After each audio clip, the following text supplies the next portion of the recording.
ओम। अंधविश्वास दूसरा भाग। दरगाह पर चढ़ावा सभी दुखों से मुक्ति कैसे। दरगाह का सीधा सा अर्थ होता है कि जहां एक सीमेंट कंक्रीट संगमरमर से बनी चौकोर आकार की संरचना यानी एक पक्की कब्र।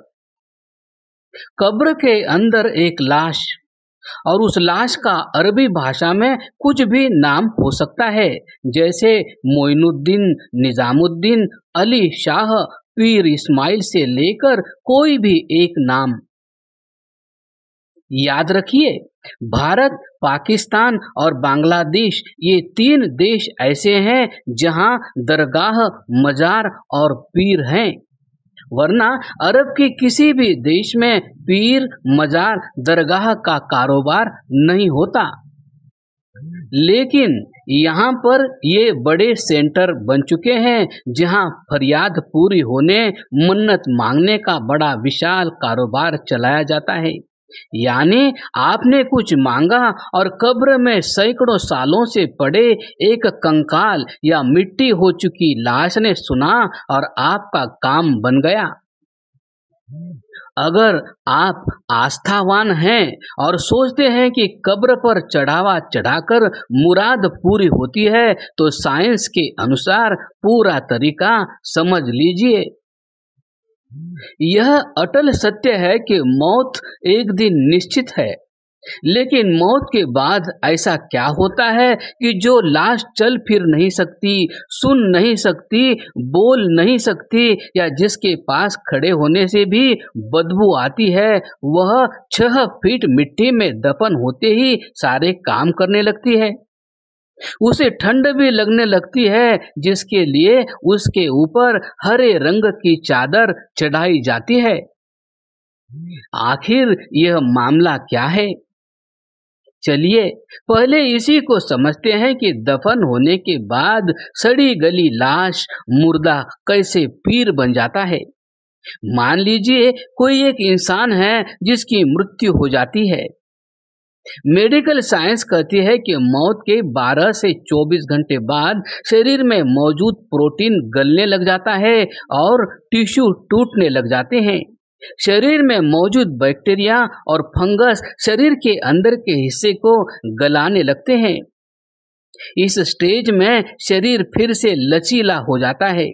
लगभग हर धर्म संप्रदाय के लोग अपने किसी भी यारे प्यारे को इसी समय की अंतराल में उसका अंतिम संस्कार अपनी अपनी विधि से कर देते हैं। कारण मेडिकल साइंस कहती है कि मरने के 2 दिन बाद से लाश का सड़ना शुरू हो जाता है। 8 से 10 दिन में आंतों में मौजूद बैक्टीरिया मरे हुए टिश्यू को खाने लग जाता है, जिससे शरीर में गैस बनती है। शरीर से बहुत गंदी गंध आने लगती है और शरीर का रंग लाल से हरा हो जाता है।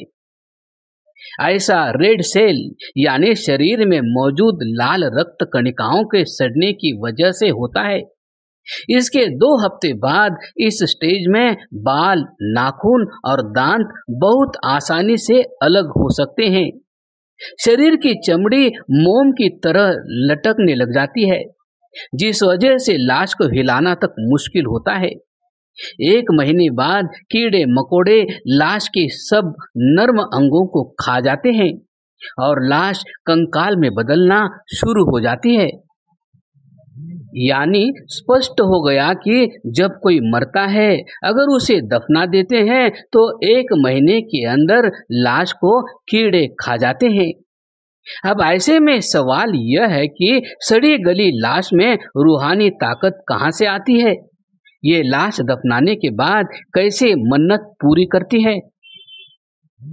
एक लाश जिसे कीड़े खा गए हों, उसके ऊपर सीमेंट का स्ट्रक्चर बना देने से, उसके ऊपर माथा रखकर एक चादर चढ़ा देने और दान पेटी में पैसे डालने से कौन सा तरीका है कि आपका काम बन जाएगा?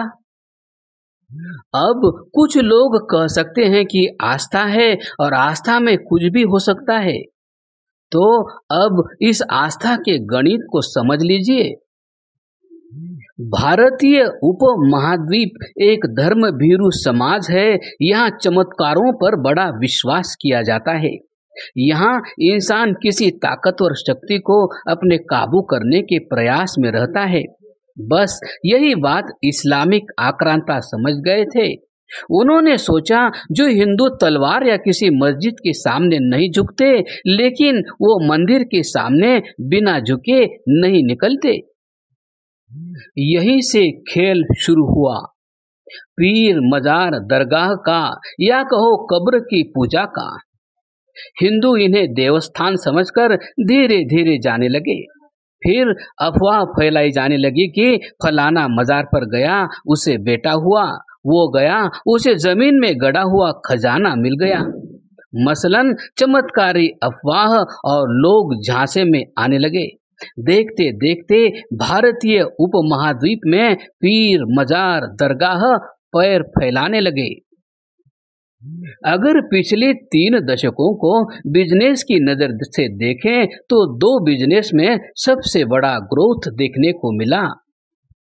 नंबर 1 टेक्नोलॉजी और नंबर 2 दरगाह मजार या पीर। आंकड़ों की नजर से अजमेर शरीफ दरगाह की सालाना कमाई करीब 200 करोड़ रुपए की है।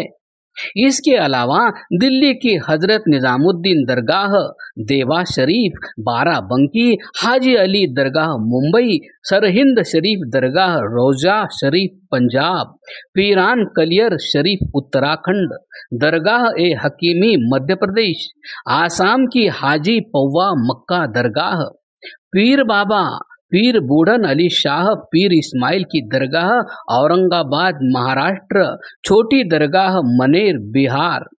ऐसी न जाने छोटी बड़ी दरगाह लाखों की संख्या में अब भारत में हैं, जिनकी गिनती नहीं की जा सकती।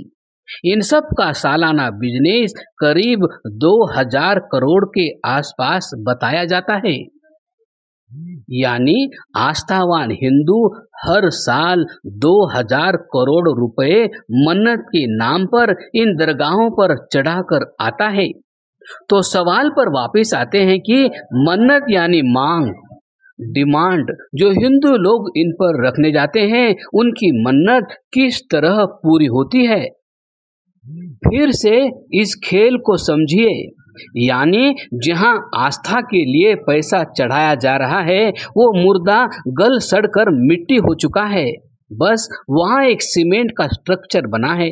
अब वहां जो पैसा चढ़ाया जा रहा है उसका इस्तेमाल कैसे किया जा रहा है यह समझिए। लेकिन सबसे पहले यह समझिए कि जो लोग वहां जाते हैं वो भले ही मुराद के लिए जाते हों, लेकिन जो वहां बैठे हैं जायरीन, चिश्ती, गद्दी नशीन, उनके लिए ये एक बिजनेस है। दूसरा वह कैसे? वे उस चढ़ावे के पैसे से अपने मजहब का प्रचार प्रसार कर रहे हैं। यह भी समझिए अजमेर दरगाह में, चिश्ती की दरगाह में दान पेटियां, डोनेशन बॉक्स रखे हुए हैं जिनमें लोग 10 रुपए 20 रुपए डाल देते हैं। ये पैसे डालना नॉर्मल सी बात है। लोग नजराना नोट और सिक्के डालते हैं।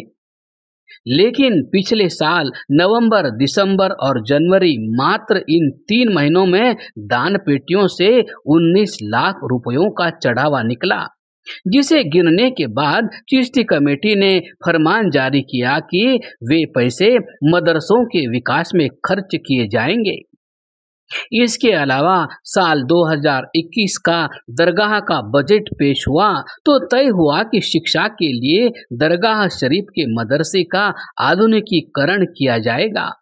सिर्फ इतना ही, आज से 8 साल पहले वह खबर देखिए जब ये तय हुआ कि दरगाह दीवान को सालाना पेंशन के रूप में खादिम 2 करोड़ रुपए देंगे, यानी करीब 16 से 17 लाख रुपए महीना पेंशन। सोचिए उस एक सीमेंट के स्ट्रक्चर से मुराद किसकी पूरी हो रही है, आपकी या वहां बैठे खादिमों की? या फिर कौन सी सरकारी नौकरी या भारत में कौन सा ऐसा पद है जो रिटायरमेंट के बाद इतनी मोटी पेंशन देता है? सो चलना तो हमें है, या किसी और को? क्रमशः।